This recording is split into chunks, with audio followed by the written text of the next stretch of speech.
हरे कृष्णा कृष्णा कृष्णा हरे हरे, हरे राम राम राम हरे हरे। हरे कृष्णा। आप सभी भक्तों का हार्दिक स्वागत है आज की श्रीमद् भागवतम की इस कक्षा में। स्वागतम सुस्वागतम। और हम चर्चा कर रहे श्रीमद् भागवतम के पंचम स्कंद के 26वें अध्याय पर, जिसका नाम है नारकीय लोकों का वर्णन। तो जल्दी से हम रिकैप करते हैं, कल हमने क्या पढ़ा था। हम पढ़ रहे थे नरकों का वर्णन, और कल की जो क्लास थी बड़ी खतरनाक हुई, बड़ी डरावनी हुई। कई भक्त घबरा भी गए होंगे, परंतु ये सत्य है। कुछ बातें हमें जाननी आवश्यक हैं। देखो, अगर हम अज्ञानता में रहेंगे तो कैसे काम चलेगा। इतना भी नहीं घबरा जाना कि हम बिल्कुल भागवतम पढ़ना ही छोड़ दे डर के मारे, लेकिन हमें ये बात समझनी है कि सब सत्य है। आज अगर हमसे सुना नहीं जा रहा, तो कल को जब हमारे साथ ये सब होगा तो कैसे हम उस दिन को देख पाएंगे। इसीलिए जो है श्रीमद् भागवतम के प्रत्येक बातों को हमें बिल्कुल अक्षराक्षर सत्य मान के सुनना चाहिए और इसको श्रद्धा पूर्वक श्रवण करना चाहिए। तो आइए, आज हम विभिन्न नरकों का वर्णन कर रहे थे। इसी श्रृंखला में हम पढ़ेंगे श्रीमद् भागवतम स्कंद 5 अध्याय 26 श्लोक संख्या हम 18 से प्रारंभ करेंगे। जो मनुष्य कुछ भोजन प्राप्त होने पर उसे अतिथियों, वृद्ध पुरुषों तथा बच्चों को न बांटकर स्वयं खा जाता है अथवा बिना पंचयज्ञ किए खाता है, उसे कौवे के समान मानना चाहिए। मृत्यु के बाद वह सबसे निकृष्ट नरक कृमि भोजन में रखा जाता है। इस नरक में 1,00,000 योजन विस्तृत वाला कीड़ों से परिपूर्ण एक कुंड है। वह इस कुंड में कीड़ा बनकर रहता है और दूसरे कीड़ों को खाता है, और ये कीड़े उसे खाते हैं। जब तक वह पापी अपने पापों का प्रायश्चित नहीं कर लेता, तब तक वह कृमि भोजन के नारकीय कुंड में उतने वर्षों तक पड़ा रहता है जितने योजन इस कुंड की चौड़ाई है। तो कल हमने इस श्लोक पर काफी चर्चा की कि हमेशा बांटकर भोजन करना चाहिए, अकेले भोजन नहीं करना चाहिए। और विशेष रूप से अगर बाहर से हमारे घर में कोई अतिथि आए हुए हैं, या घर में कोई बूढ़ा व्यक्ति है या कोई बच्चा है, तो उनसे बिल्कुल हमें मिल बांट कर खाना चाहिए, अकेले अकेले नहीं खाना चाहिए। हे राजन, जो पुरुष आपत्ति काल न होने पर भी ब्राह्मण अथवा अन्य किसी के रत्न तथा सोना लूट लेता है, वह संदश नामक नरक में रखा जाता है।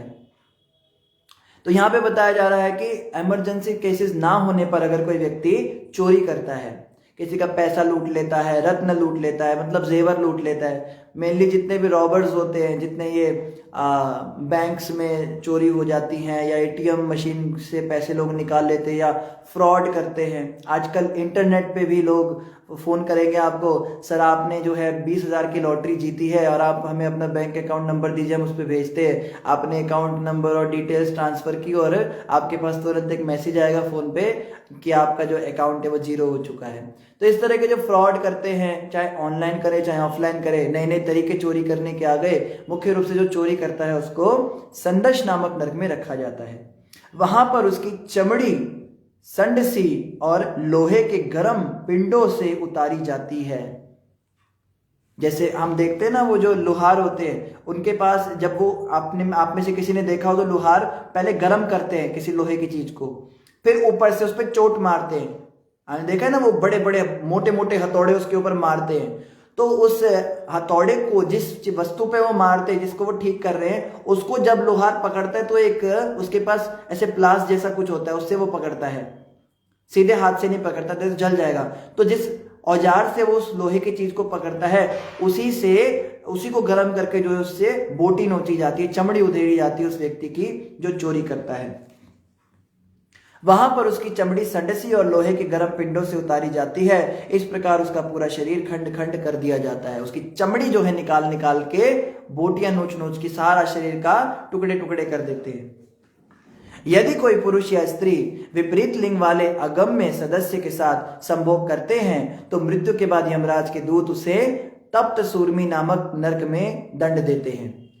तो तप्त सूर्मी नरक में वो लोग जाते हैं जो अवैध स्त्री पुरुष संग करते हैं। ये बड़ा आम चल गया है आज, लेकिन ये जो है गुरु महाराज कहते हैं नरक का द्वार है। पुरुष का स्त्री आकर्षण और स्त्री का पुरुष आकर्षण। जब ये विवाह के अंतर्गत रहता है तो ये ठीक है, लेकिन जब ये विवाह के बाहर चला जाता है या विवाह से पहले ये हो जाता है, तो हमको जो है तप्त सूर्मी नरक में दंड मिलता है। तप्त सूर्मी में क्या होता है? वहां पर ऐसे पुरुष तथा स्त्रियां कोड़े से पीटे जाते हैं। पहले तो कोड़े बरसाएंगे, खूब कोड़े मारेंगे। पुरुष को तप्त लोह की बनी स्त्री और स्त्री को ऐसे ही पुरुष प्रतिमा से आलिंगित कराया जाता है, व्यभिचार के लिए ऐसा ही दंड है। तो वहां पे लोहे की एक स्त्री होगी या लोहे का एक पुरुष होगा, रोबोट हो सकता है कोई, यहाँ पे प्रतिमा कह रहे मूर्ति होती है लोहे की, और उसके पूरे, अगर स्त्री है पूरे 6 पैक्स वाला शरीर होगा या पुरुष है तो पूरा सुंदर शरीर होगा, और लोहे को जो है आग में गर्म किया होगा, लाल तपा दिया जाएगा और जबरदस्ती उससे गले लगवाया जाएगा कि आपको बड़ा पसंद था गले लगना, आप इनको अब गले लगिए। तो उनसे जब गले लगेगा तो सारा शरीर उसका जल जाता है, जबरदस्ती उसको गले लगाया जाता है।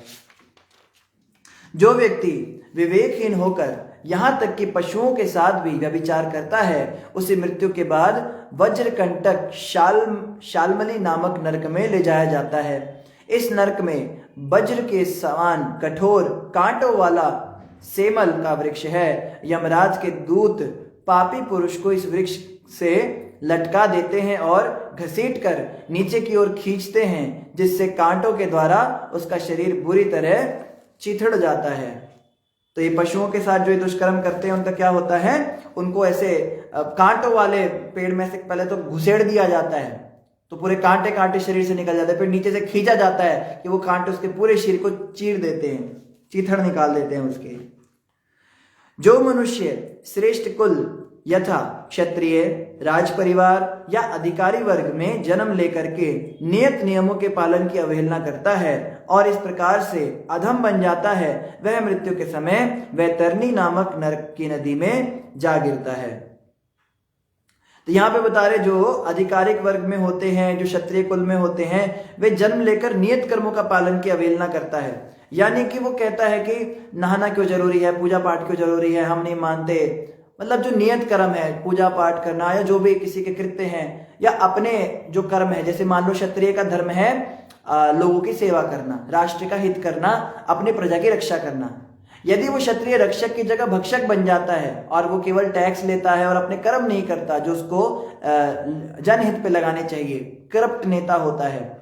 या कोई व्यक्ति ब्राह्मण है लेकिन वो ब्राह्मण बनकर दूसरों को केवल मूर्ख बना के उनसे पैसे लूट रहा है, भगवान की प्रतिमा मंदिर में लगाकर उसको केवल अपने और अपनी पत्नी के कमाई का साधन बनाकर पूजा पाठ कर रहा है। या कोई व्यक्ति श्रमिक वर्ग का है और वो ठीक से काम नहीं कर रहा, झूठ बोल के पैसे ले रहा है, या फिर सरकार की जो नई नई योजनाएं चल रही हैं, व्यवस्थाएं चल रही है, उनका इस्तेमाल करके और बिना मेहनत के पैसे बटोरता है।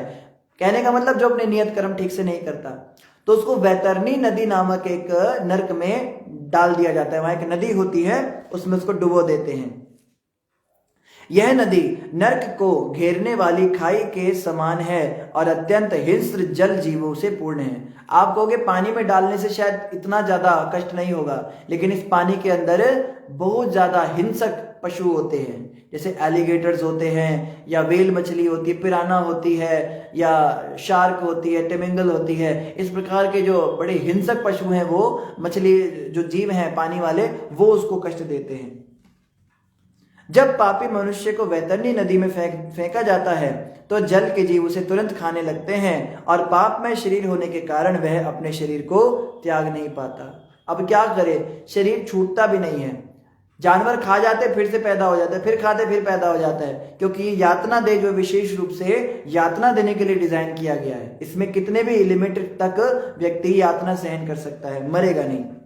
वह निरंतर अपने पापमय कर्मों को स्मरण करता है और मल मूत्र, पीप, खून, बाल, नाखून, हड्डी, मज्जा, मांस तथा चर्बी से भरी हुई उस नदी में अत्यधिक यातनाएं पाता है। तो उस नदी में पानी नहीं होता, उस नदी में खून और पीप और पेशाब और हड्डी, मांस, मज्जा, ये गंदी चीजें उसमें तैरती हैं, मलमूत्र, ये सब चीजें उसमें होती हैं। आगे कह रहे हैं, वृथा ही पशुओं को मारने में अत्यधिक रुचि लेता है। क्षमा कीजिए, बीच में एक पेज रह गया। निम्न कुल में जन्मी शूद्र स्त्रियों के निर्लज्ज पति पशुओं की भांति रहते हैं, अतः उनमें आचरण, शुचिता या नियमित जीवन का अभाव रहता है। ऐसे व्यक्ति मृत्यु के पश्चात पुयोद नामक नरक में फेंक दिए जाते हैं, जहां वे मल, पीप, श्लेष्मा, लार तथा ऐसी ही अन्य वस्तुओं से पूर्ण समुद्र में रखे जाते हैं। जो शूद्र अपने को नहीं सुधार पाते वे इस सागर में गिरकर इन घृणित वस्तुओं को खाने के लिए बाध्य किए जाते हैं। शूद्र का मतलब होता है नीच जन्म। जन्म से कोई व्यक्ति नीच हो सकता है। जैसे कोई, जैसे हम कहते हैं ना, हमारा परिवार ही ऐसा, हम क्या करें, हमें संस्कार ही ऐसे मिले होते हैं। कोई माँ बाप होते, कहने को बड़े पैसे वाले लोग होंगे, या हो सकता है बहुत बड़े हाई क्लास ब्राह्मण परिवार में भी जन्म हो जाए, लेकिन उन लोगों का आचरण बिल्कुल शूद्रों वाला होगा। आचरण शूद्रों वाला मतलब गंदे संदे, नहाएंगे नहीं और बस अपने काम धंधे करेंगे, भगवान में नहीं मानेंगे, कोई संतों को देख के निंदा करेंगे और ऐसे गंदे गंदे जो कृत्य करते हैं। क्या होता है उनमें?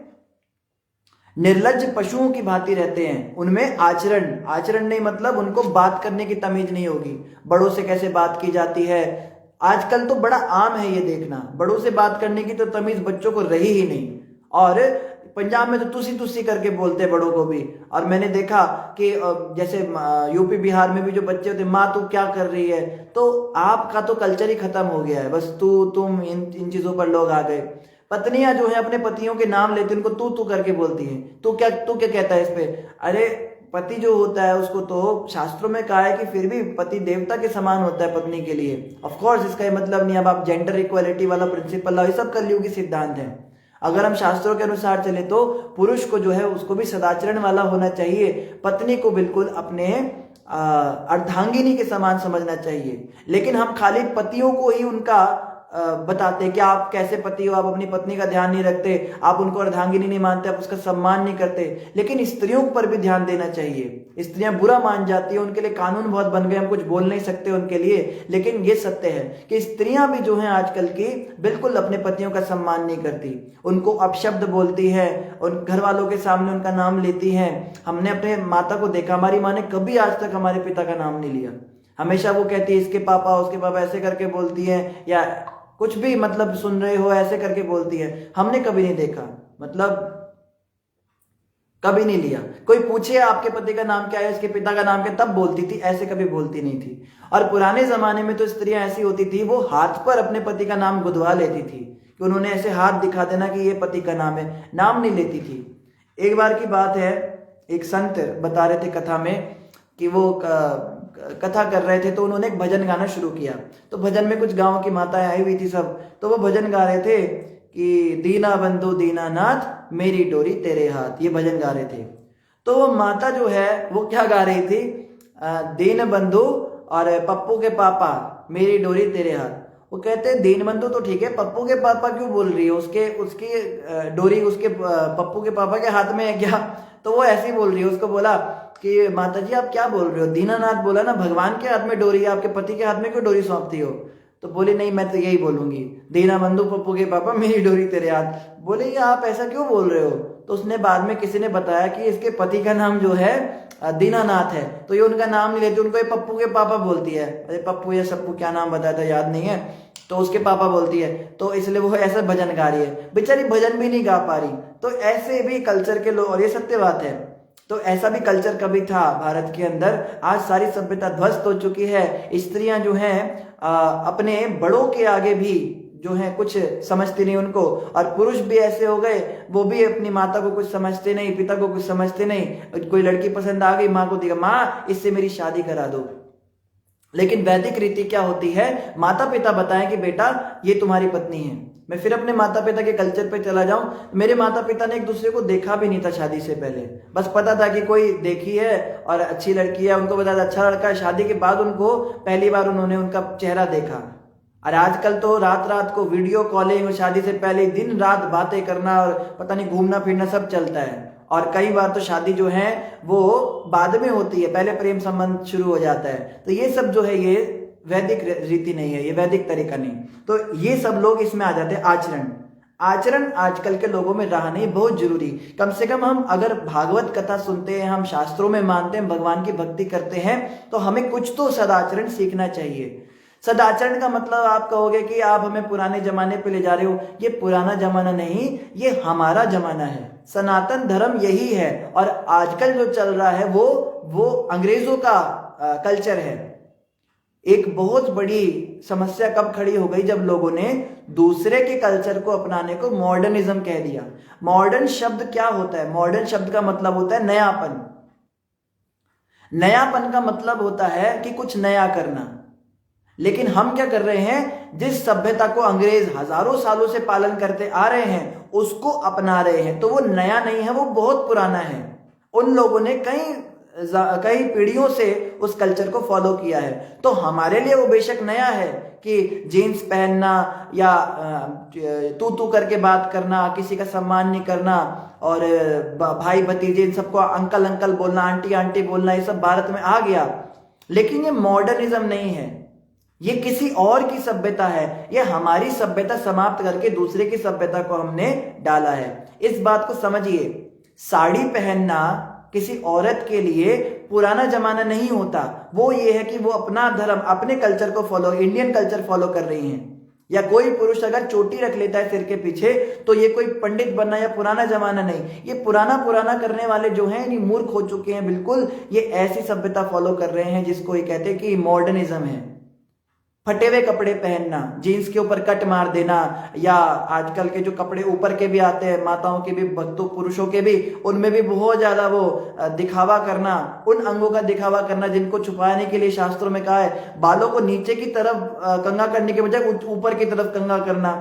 आजकल लगभग 80% आदमी लोग सब ऊपर ही कंघा मारते, कोई नीचे मारता ही नहीं है। तो हर चीज उल्टी करना, ये सब मॉडर्निज्म हम कहते हैं इसको। बट ये मॉडर्निज्म नहीं है, ये किसी दूसरे का कल्चर। और ये देखो किसका कल्चर फॉलो कर रहे हो। जिसका कल्चर फॉलो कर रहे हो उनको देखो तो सही, देखने में बड़े खुश लगते हैं, मगर उनका जीवन क्या है। अमेरिका एक ऐसा देश है जहां पे 50% लोग, यानी हर दूसरा व्यक्ति एक साइकाइट्रिस्ट के पास जाता है। साइकाइट्रिस्ट मतलब दिमागों का डॉक्टर, दिमाग का डॉक्टर। वहां के लोग डिप्रेशन में इतने चले जाते हैं, दिमाग का डॉक्टर। साइकाइट्रिस्ट मतलब एक आम चीज है। अगर आप में से कोई अमेरिका जाने की सोच रहा है और पैसे बनाने की सोच रहा है ना, तो 2 काम आप करना, वहां पे आपको बहुत पैसा मिलेगा। एक तो आप साइकाइट्रिस्ट बन जाना, आपको बहुत पैसा मिलेगा, क्योंकि साइकाइट्रिस्ट के पास इतने केस आते हैं, हर दूसरा आदमी डिप्रेशन में है। और दूसरा आप वकील बन जाना, वकील के पास भी बहुत पैसे आते हैं। क्यों? क्योंकि वहां पे शादियां टिकती नहीं, तलाक बड़े होते हैं। इतने तलाक होते हैं, और मतलब पति बदलना, पत्नी बदलना तो ऐसे जैसे कपड़े बदलना। एक तो हमने यहां तक सुना शादी के 5-7 मिनट के बाद ही शादी टूट गई, इतना भी रिकॉर्ड बना रखा है लोगों ने। कोई एलिजाबेथ टेलर थी, उसने 27 खत्म बदले अपने जीवन में। और ये तो कुछ भी नहीं, एक से एक, अब तो पता नहीं 70-72 का कोई रिकॉर्ड चल रहा है उनका। इतने इतने खत्म वो औरतें बदलती है, आदमी भी पत्नियां बदलते हैं, और बच्चों को कई बार पता ही नहीं चलता हमारे ओरिजिनल माँ बाप कौन है। वहां पे इतनी बुरी हालत है। आप भारत के अंदर अगर अपने बच्चे का एडमिशन कराने जाते हो तो फादर्स नेम पूछते हैं, पिता का नाम। वहां पे पिता का नाम पूछते ही नहीं, वहां मदर्स नेम पूछा जाता है, क्योंकि पता ही नहीं कि पिता है कौन। माँ के इतने सारे वो होते हैं, फ्रेंड्स होते हैं। बच्चे को अब इतने पति बदल चुके उस औरत के, उसने बच्चे ने अपने साथ, अब मान लो माँ ने अपने बच्चे को अपने साथ रखा, तो बच्चे ने कम से कम तो 17-18 तो बाप देख लिया, उसको याद ही नहीं रहता कि मेरा बाप कौन सा था इनमें से, तो माँ का नाम लिखना पड़ता है। एक बार क्या हुआ, एक व्यक्ति था, उसने नई नई जॉब करी, तो कुछ दिन जॉब में आया, तो 6 महीने के बाद कहते हैं सर मुझे छुट्टी चाहिए। बोले क्यों, छुट्टी क्यों चाहिए? तो मेरे पिताजी गुजर गए। ओहो, बड़ा बुरा हुआ, आपके पिताजी गुजर गए, चलो छुट्टी ले लो। 6 महीने के बाद फिर आया, सर मुझे छुट्टी चाहिए। जब अब क्या छुट्टी चाहिए? मेरी माता गुजर गई। बोले बड़ा बुरा हुआ, आपकी माँ गुजर गई, बड़ा बुरा। फिर 6 महीने बाद आके कहते सर मेरे पिता गुजर गए, मुझे फिर छुट्टी दो। बोले पिता तो तुम्हारे पहले गुजरे थे। बोले पिता गुजरे ना तो मेरी माँ ने दूसरी शादी कर ली, फिर मेरी माँ गुजर गई, तो अब जो मेरे पिता थे इन्होंने फिर से दूसरी शादी कर ली, तो मेरी माँ, एक माँ, अब ये गुजर गए। तो बोले फिर 6 महीने के बाद फिर तुम्हारी माँ गुजरेगी, फिर 6 महीने बाद पिता गुजरेगा, कब तक चलेगा ये, तुम्हारे कितने माता पिता। तो ऐसी हालत है वहां पे, मतलब बुरी हालत। तो सदाचरण का मतलब क्या होता है? आचरण करना, बड़ों के सामने बोलना नहीं चाहिए, और जब तक मर्यादा का ध्यान रखना चाहिए। और हमने अपने गांव में देखा है, यूपी के गांव में अभी भी ये कल्चर बचा है कि क्या करते हैं, स्त्रियां जो होती है अपने ससुर के आगे या अपने जेठ के आगे, जो अपने पति के बड़े भाई होते हैं उनके आगे घूंघट रखती है, उनको अपना चेहरा नहीं दिखाती है। तो ये कल्चर होता है, एक रिस्पेक्ट होती है। आजकल तो पापा जी करके गोद में ही बैठ जाती है। तो ये सब जो ये हमारा कल्चर नहीं है, ये वैदिक रीति तो नहीं है। सीता माता के प्रसंग में हमने यहां तक भी सुना है कि जब रामचंद्र जी ने बोला कि माता कैकेयी के कहने पर मैं वनवास लेकर चला जाऊंगा, और रामचंद्र जी तैयार हो गए, पीछे से लक्ष्मण जी बोले भैया मैं भी साथ चलूंगा, तो राम लक्ष्मण वनवासी भेष में आकर और सब राजसभा के सामने निकल कर जा रहे वनवास के लिए, और वहां पर सीता माता बोलती हैं कि मैं कुछ कहना चाहती हूं। तब उन्होंने कहा सर्वप्रथम तो मैं क्षमा मांगना चाहती हूं कि मैं अपने सास और ससुर के सामने अपने पति से बात कर रही हूं। इसका मतलब जीवन में कभी उन्होंने सास ससुर के सामने पति से बात तक नहीं करी थी, अकेले में बात होती थी। और फिर उन्होंने कहा कि मैं भी आपके साथ जाना चाहती हूं, आप मुझे अकेले पीछे छोड़कर मत जाइए। तो इस प्रकार से ये सब आप कहोगे तो पुरानी बात है, कौन आजकल इनको, अरे भैया यही सही है। आप अमेरिका को फॉलो कर रहे हो, आपको दिमागी रूप से पागल होना है। हमारे गुरु महाराज क्या कहते हैं? हमारे गुरु महाराज कहते हैं मुझे कोई 10 करोड़ डॉलर भी दे देना तो भी मैं अमेरिका में ना जाऊं, तो भी मैं विदेशों में ना जाऊं, मैं अपने भारत में रहूं। महाराज जी कहते हैं एक बार मैं वहां चला गया तो उनका कोई फ्लाइट वापस इंडिया आने की जो मिस हो गई, तो उन्होंने बोला 6-7 महीने उधर ही रहना पड़ा उनको किसी कारण। महाराज जी कहते मुझे तो घबराहट हो गई, वहां पे डिप्रेशन हो गया। अपने कमरे के बाहर देखते थे लड़के लड़के रात के अंधेरे में घूम रहे हैं और क्या क्या हरकतें कर रहे हैं, और बाइकर्स घूम रहे हैं, और बड़ा गंदा माहौल है वहां का। हमारे गुरुजी तो यहां तक कहते किसी को पागल कुत्ते ने काटा हो वही व्यक्ति विदेशों में जाके सेटल होगा। लेकिन भारत के लोग कैसे मरे जाते हैं विदेशों में जाने के लिए। विदेशी लोगों से आप पूछिए, हमारे कई गुरु भाई बहन है जो विदेशों में रहते हैं, वो कहते हैं हम फंस चुके हैं यहाँ पे। हम लोग यहाँ पैसों के लालच में आ तो गए, पर यहाँ ना तो सभ्यता है ना कल्चर है। कहीं दूर से हमें कोई भारतीय दिख जाता है तो हमारे दिल में बड़ा आनंद होता है कि चलो कोई तो भारतीय मिला। वो लोग पूरी तरह से इमोशनलेस होते हैं, उनमें भावनाएं नहीं होती विदेशियों में। वो पूरी तरह से मतलब ऊपर से बातें कॉर्पोरेट तरीके के होते हैं, आप समझे, रोबोट टाइप के लोग होते हैं, उनमें भावनाएं नहीं होती। जैसे यहाँ पे आप सब्जी खरीदने भी जाते हो तो आप पहले एक रेड़े वाले के पास जाते हो, भाई कैसा दिया, बोलता है ऐसा दिया। आप आजकल भी इतना नहीं, पहले जमाने में गांव के लोग होते थे, अच्छा आप उस गांव से आए हो, हाँ अच्छा, बातचीत होती थी पहले उसके साथ। ये नहीं कि बस आलू ले और कितना हुआ भैया और देकर चले गए, अच्छा कैसा आप वहां पे रहते हो, अच्छा बातचीत करना। उसके बाद में ये कम लगाओ, सस्ता लगाओ, महंगा लगाओ, अरे इधर ऐसा है वैसा है, कुछ कन्वर्सेशन होता था। आप इसको बार्गेनिंग को खराब कहो अच्छा कहो जो भी है, मगर बातचीत होती थी। उसके बाद में रिलेशन बनता था, भैया रोज यहीं पे रेड़ा लगाते हो, हाँ यही लगाते। कभी कभी रेड़े वाला दुखी होता था, आज बड़े दुखी लग रहे हो भैया क्या हुआ, तो मेरी बेटी को ऐसे ऐसे अस्पताल जाना है, मैं आपकी मदद कर देती हूँ। ये सब कल्चर था। अभी डिपार्टमेंटल स्टोर में क्या होता है, सामान खरीदा, उसको वो कार्ड स्वाइप किया और निकल कर चले गए, ना तो इससे कोई बात ना उससे कोई बात। ये होते इमोशनल लेस पर्सन, इनमें इमोशंस नहीं होते, भावनाएं नहीं होती। मशीनों के साथ ज्यादा रहने के कारण व्यक्ति डिप्रेस हो जाता है। भारत के अंदर पहले गाय बछड़े और ये सब जानवर रखे जाते थे, बच्चे इनके साथ खेलकर बड़े होते थे। इनसे खेलने से भावनाएं होती थी ना। अब गाय को ज्यादा जोर से पकड़ लोगे तो रोने लगेगी, तो बच्चे को लगता था नहीं भावना इसमें भी है, इसके साथ मुझे ऐसा नहीं करना। तो भावनात्मक लोगों के साथ बड़े होते थे तो इमोशंस होते थे उनमें। आजकल के बच्चे मशीनों के साथ खेलकर बड़े होते हैं। मोबाइल को जैसे चाहा वैसे करा, मारा पीटा, गुस्सा आया तोड़ दिया, टीवी तोड़ दिया। मशीनों के साथ रहने से उनके अंदर भावनाएं होती नहीं। फिर बड़े होकर क्या करते हैं, ये अच्छी भली बोली वाली लड़कियों को जाके, अब इनके अंदर तो इमोशन है नहीं, उनको प्रेम जाल में फंसाते हैं और फिर अपना काम निकालने के बाद उनको छोड़ देते हैं। या स्त्रियां होती पुरुषों को जो है प्रेम जाल में फंसा देती है। आप एक भैया का जब मुझको मैसेज आया, वो कहते प्रभु जी मैं बड़ा डिप्रेशन में, बड़ा दुखी हो गया। तो क्या हुआ, तो कुछ लड़की का कुछ चक्कर हो गया। तो आजकल ये सब चीजें जो use and throw culture, tissue paper होता है ना, इस्तेमाल करो और फेंक दो, तो आजकल वो चल रहा है। इसका कारण कि मशीनों के साथ हमारा ज्यादा आदान प्रदान हो गया, जानवरों के साथ या घर में। यहां तक कि आप कहो, आप लोग कहते हो कि जानवरों से काम कराना एनिमल अब्यूज होता है। आजकल ये भी विदेशी नया चला है, घोड़े पे सवारी करना एनिमल अब्यूज है, या गाय भैंसों को रखना, उनसे दूध लेना एनिमल अब्यूज है, बैलों से खेती कराना एनिमल अब्यूज है। आप अगर जाओगे ना पिछले 50-100 साल पहले भी चले जाओ भारत के अंदर, तो लोग अपने गाय बैलों की पूजा करते थे, उनको परिवार का सदस्य मानते थे, उनमें भावनाएं होती थी, क्योंकि बचपन से उनके साथ उनको बड़ा किया होता था। ऐसा नहीं है ये एनिमल अब्यूज अब शुरू हुआ है, क्योंकि ट्रैक्टर चलाते चलाते उनको आदत पड़ गई कि ये मशीन है और इससे काम लेना है, तो जब वो बैल को चलाते तो उसको भी मशीन समझते हैं। पर ये पहले नहीं होता था। एनिमल अब्यूज कुछ नहीं होता था, परिवार के सदस्य होते थे वो जानवर, या जिनसे भी वो काम लिया जाता था। तो उससे क्या होता था, भावनाएं जुड़ी रहती थी, आपस में आपसी प्रेम था। सबसे बड़ी समस्या क्या, ये जो मॉडर्नाइजेशन हुई, मशीनीकरण जो भारत में आया, ग्लोबलाइजेशन, तो आचरण लोगों में रहा नहीं। मुख्य बात क्या है कि अगर हम इस भागवतिक चर्चा में हम भगवान में मानते हैं, हम शास्त्रों का अध्ययन कर रहे हैं, तो कुछ हमारे जीवन में अंतर आना चाहिए। हम अपने संस्कारों को ना भूलें। मेरी सभी माताओं से रिक्वेस्ट है, आप कोशिश करो अपने भारतीय कपड़े पहनो। हमारे गुरु महाराज भी हर माता को यही रिक्वेस्ट करते हैं, भारतीय कल्चर को फॉलो करो। बाहर के लोग क्या कहेंगे छोड़ो उसको, नरकों में जाने से तो बचेंगे ना। और जितने भाई लोग हैं उनसे भी हमारी प्रार्थना है, स्त्रियों का सम्मान करो, उनको माता की नजर से देखो। यही तो ब्रह्मचर्य की शिक्षा है। हम इतने सारे कथा पढ़ने के बाद और बाद में सड़क पर जाकर कोई ओछी हरकत करे तो फिर क्या फायदा है इसको सुनने का। ऐसे आप लाखों सालों तक कथा सुनते रहो, कोई फायदा नहीं। कुछ हमें अपना करना चाहिए। शादीशुदा औरतें बिंदी नहीं लगाती, सिंदूर नहीं लगाती, वो पता नहीं क्या विधवाओं की तरह घूमती रहती हैं। ये क्या कल्चर है? ये हमारा कल्चर नहीं है। पुरुष भी जो है दिखाना चाहते हैं हमारी शादी हुई नहीं है तो बाहर घूमते हैं। यही है, अगर हम अपने चिन्ह छुपाते हैं, मतलब हम दिखाना चाहते हैं हमारी शादी नहीं हुई तो लोग हमें देखें, ये सब जो नर्क का द्वार है, इससे हमें बचना चाहिए। तो उनमें आचरण नहीं होता। और शुचिता मतलब साफ सफाई।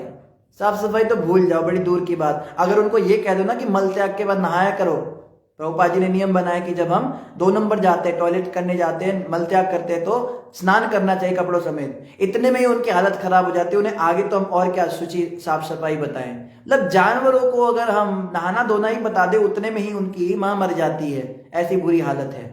तो शुचिता की तो आप बात ही छोड़ दीजिए। और वो लोग कहते हैं हमने बड़ी साफ सफाई से प्रसाद बनाया, आप आना हमारे घर खाना। अब उनके साफ सफाई के स्टैंडर्ड हमने देखे। एक माता ने बोला हमको, आप हमारे घर आना, हमने बड़ी साफ सफाई से बनाया है। तो हम चले गए उसके घर, प्रसाद खा के आ गए।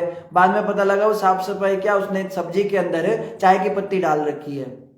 हमने कहा सब्जी में कौन चाय पत्ती डालता है, मतलब। और कहती है मैंने सब साफ सफाई करी थी। साफ सफाई देखी उसके घर में जाके, उसकी बेटी जो है वो ऐसे बाल खुले हैं उसके और ऐसे बना रही है, पता नहीं अजीब तरीके से। और पिता भी जो है वो ऐसे नाक साफ करके ऐसे हाथ से ऐसे करके और उसी से बना रहे हैं। उनको पता ही नहीं साफ सफाई किसे कहते हैं। तो हमारे को तो बड़ा गुस्सा आया, पर चलो हम भी ऐसे थे तो किसी का हम कह नहीं सकते। हमें प्रभुपाद जी ने इंसान बनाया, हम तो जानवर थे, अभी भी जानवर ही हैं, मगर प्रभुपाद जी की कृपा से धीरे धीरे हम मनुष्य बन रहे हैं। तो ये शुचिता जो है, इसके नियमों को हमें समझना चाहिए, इससे घबराना नहीं चाहिए। यह नियमित जीवन का अभाव है। नियमित नहीं जीवन, कभी मर्जी आए खा लिया, कभी मर्जी आए सो लिया, कभी मर्जी आए उठ गए, कभी काम पे गए, कभी नहीं गए, कभी टीवी देख लिया, कभी भी कुछ भी करते हैं जैसे जानवर होते हैं। ऐसे व्यक्ति मृत्यु के पश्चात पुयोत नामक नरक में फेंक दिए जाते हैं, जहां पर वे मल, पीप, श्लेष्मा, लार तथा ऐसी अन्य वस्तुओं के पूर्ण समुद्र में रखे जाते हैं। जो शूद्र अपने को नहीं सुधार पाते हुए इस सागर में गिरकर इन घृणित वस्तुओं को खाने के लिए बाध्य किए जाते हैं। तो जब शूद्र शब्द आया है तो इसमें हम सभी आ गए। जिसमें आचरण नहीं है, जिसमें शुचिता नहीं, साफ सफाई नहीं, और जिसमें कोई नियम बंधन नहीं जीवन में, वो शूद्र है।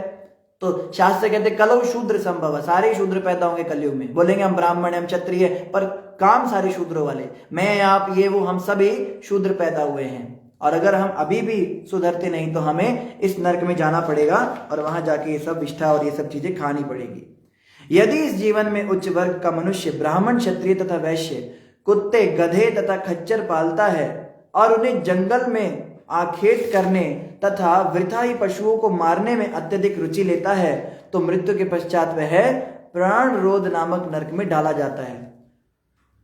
तो यहां पे कह रहे हैं जंगल के जो पशु हैं उनको शिकार करने के लिए कुत्ते तथा घोड़े जो पाले जाते हैं, ये अपराध है। किसी भी जानवर को हमें ऐसे कामों के लिए नहीं पालना है।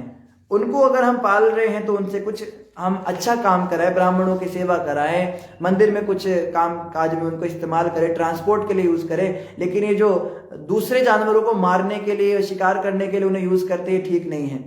वहां पर यमराज के दूत उसे लक्ष्य बनाकर अपने तीरों से बेध डालते हैं। तो यमदूत जो है वहां पे ऐसे तीर चला चला के और पूरे शरीर को छलनी कर देते हैं उसके। आगे कह रहे जो व्यक्ति इस जन्म में अपने ऊंचे पद पर गर्व करता है और केवल भौतिक प्रतिष्ठा के लिए पशुओं की बलि चढ़ाता है, उसे मृत्यु के पश्चात वैश्यसन नामक नरक में रखा जाता है। वहां यम के दूत उसे अपार कष्ट देकर अंत में उसका वध कर देते हैं। तो मेरा एक फ्रेंड था, दूसरे धर्म का था, उसने मुझे क्वेश्चन किया, आप मांस खाने के लिए मना करते हो, बलि देना तो आपके भी शास्त्रों में लिखा है, आपके भी तो स्क्रिप्चर्स में लिखा है ना, बलि चढ़ाते जानवरों को, उनको मार के खाते हैं। तो आपके पास अगर कोई ऐसा व्यक्ति प्रश्न करे या कोई हिंदू भी बोले कि बलि चढ़ाने का तो बताया शास्त्र में, तो उसको बताओ श्रीमद् भागवत स्कंद 5 अध्याय 26 श्लोक संख्या 25 के अंदर क्या लिखा है। जो व्यक्ति इस जन्म में अपने ऊंचे पद पर गर्व करता है और केवल भौतिक प्रतिष्ठा के लिए पशुओं की बलि चढ़ाता है, जो दुनिया को दिखाने के लिए देखो मैं कितना महान यज्ञ कर रहा हूं, बलि चढ़ाता है जानवरों की, उसे तो मृत्यु के पश्चात नरक में रखा जाता है। तो हम कैसे कह सकते हैं हमारे शास्त्रों में कहा है फालतू में गाजर मूली की तरह जानवरों को मारो, उनको यज्ञ के नाम पे बलि चढ़ाओ। और वैशसन नामक नरक में क्या होता है, वहां यम के दूत उसे अपार कष्ट देकर अंत में उसका वध कर देते हैं, बाद में मार देते हैं, उसको बहुत कष्ट देते हैं। और सुनिए, यदि कोई मूर्ख ब्राह्मण, द्विज, क्षत्रिय तथा वैश्य भोग इच्छा से अपनी पत्नी को अपने वश में रखने के लिए उसे अपना वीर्य पीने को बाध्य करता है, तो मृत्यु के पश्चात उसे लाला भक्ष नरक में रखा जाता है। तो ये कह रहे हैं यहाँ पे अपनी पत्नी के साथ भी जो है जबरदस्ती नहीं करनी चाहिए, और वहां उसे वीर्य की नदी में डालकर वीर्य पीने को विवश किया जाता है, उसको भी वही पिलाया जाता है। इस जगत में कुछ लोगों का व्यवसाय ही लूटपाट करना है, जो दूसरों के घरों में आग लगाते हैं अथवा उन्हें विष देते हैं। तो कई लोग जो है दूसरों के घर में आग लगा देते हैं, उन्हें जहर दे देते हैं, उनको जान से मारने की कोशिश करते हैं, फ्रॉड करते हैं, उन पे गलत कब्जा कर लेते हैं, कोर्ट कचहरी में उनको घसीट देते हैं। यही नहीं, राज्य अधिकारी कभी कभी वणिक जनों को आयकर अदा करने पर विवश करके तथा अन्य विधियों से लूटते हैं। कई बार राजा जब टैक्स पे टैक्स लगाते हैं, टैक्स बहुत ज्यादा बढ़ा देते हैं और लोगों को लूटते हैं, जो प्रजा है, जनता है, उसको उससे पैसा लूटते हैं। काम कुछ नहीं करते, टोल टैक्स मंगाते हैं, और टोल वाली जो रोड होती है 2 महीने बाद उसमें बड़े बड़े गड्ढे हो जाते हैं। तो ऐसे लोग क्या होता है, मृत्यु के पश्चात ऐसे असुरों को सार मैदान नामक नरक में रखा जाता है। उस नरक में 720 कुत्ते हैं, 720 उस नरक में कुत्ते हैं, जिनके दांत वज्र के समान कठोर हैं और उनके दांत जो है बहुत पैने हैं, बड़े कैड़े कैड़े नाखून हैं, बड़े हार्ड हैं। ये कुत्ते यमराज के दूतों के आदेश पर ऐसे पापी जनों को भूखे भेड़ियों की तरह निगल जाते हैं, फाड़ फाड़ के खाते हैं उसको। इस जीवन में जो व्यक्ति किसी की झूठी गवाही देने, व्यापार करते अथवा दान देते समय किसी भी तरह का झूठ बोलता है, वह मरने पर यमराज के दूतों द्वारा बुरी तरह से प्रताड़ित किया जाता है। तो जो झूठी गवाही दे देते हैं, मैं गीता पे हाथ रखता हूं और बाद में झूठ बोल देता है, या बोलता है नहीं मेरे को पता है, इसने कोई गलत काम नहीं किया है, सारी गलती दूसरे व्यक्ति की, किसी और को फंसा देता है। पैसों के लिए लोग झूठी गवाही दे देते हैं, या फिर व्यापार में झूठ बोलते हैं, लेन देन में, पैसों के मामले में, अपने दुकान मकान में झूठ बोलते हैं, छोटी छोटी बातों पर झूठ बोलते हैं, अथवा दान देते समय झूठ बोलते हैं।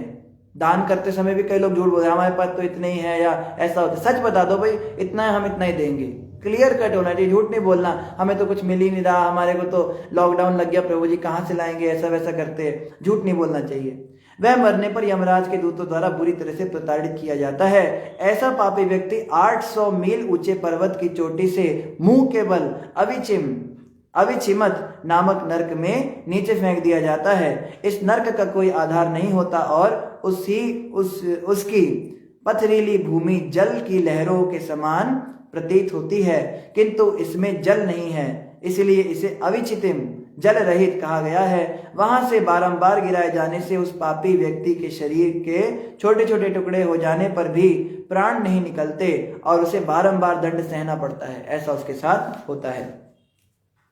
जो ब्राह्मणी या ब्राह्मण मद्यपान करता है, अब ये सबसे इंपॉर्टेंट है, जो ब्राह्मण अपने आप को बोलते हैं हम ब्राह्मण हैं या ब्राह्मणी हैं और शराब पीते हैं या नशा करते हैं। हमें याद है हमारे घर के बगल में एक पंडित होते थे, पंडित जनार्दन जी, तो वो जो है दिन में तो पंटाई करते थे, अपना हाथ वाथ देखते थे, शाम के समय छत पे जाते थे, शाम को हम भी छत पे बैठते थे, हम उनको देखते थे और पूरी सिगरेटें फूकते थे, घूमते घूमते बेचारे छत पे सिगरेट फूकते थे। तो ये जो शराबें पीते हैं या सिगरेट लेते हैं, ये क्या ब्राह्मण ब्राह्मणी, उसे यमराज के दूत अयह पान नामक नरक में ले जाते हैं। यदि कोई क्षत्रिय, वैश्य अथवा व्रत धारण करने वाला मोहवश सोमपान करता है तो ब्राह्मणों को ही नहीं, आपको ब्राह्मणों के लिए मना है। क्षत्रिय, कई लोग कहते हैं क्षत्रियों का तो धर्म है शराब पीना। कहाँ लिखा है भैया? श्रीमद् भागवत स्कंद 5 अध्याय 26 श्लोक संख्या 29, 5.26.29। क्षत्रियों के लिए हो चाहे वैश्यों के लिए हो या व्रत धारण करने वाला मोहवश सोमपान करता है तो वह भी इस नरक में स्थान पाता है। शराब किसी को भी पीना अलाउड नहीं है शास्त्रों में। क्षत्रिय राजा पीते थे या पीते थे, क्या करते थे? जो करते थे वो नरक में गए हैं। आयापान नरक में यम के दूत उनकी छाती पर चढ़कर उनके मुंह के भीतर तप्त पिघला हुआ लोहा उड़ेलते हैं। जितना शराब पिया है ना, जितनी लीटर पी है, चित्रगुप्त सब काउंटिंग कर रहे हैं, उतने ही लीटर मुंह को खोल के उसमें गरम गरम पिघला हुआ लोहा डाला जाता है। आप सोचिए कितना आनंद आएगा उसमें, तब असली नशा चढ़ेगा। जो निम्न जाति में उत्पन्न होकर घृणित होते हुए भी इस जीवन में यह सोचकर झूठा गर्व करता है कि मैं महान हूं और उच्च जन्म, तप, शिक्षा, आचार, जाति अथवा आश्रम में अपने से बड़ों का उचित आदर नहीं करता, वह इसी जीवन में मृत्यु तुल्य है और मृत्यु के पश्चात क्षार कर्दम नरक में सिर के बल नीचे गिराया जाता है। वहां उसे यमदूतों के हाथों से अत्यंत कठिन यातनाएं सहनी पड़ती हैं।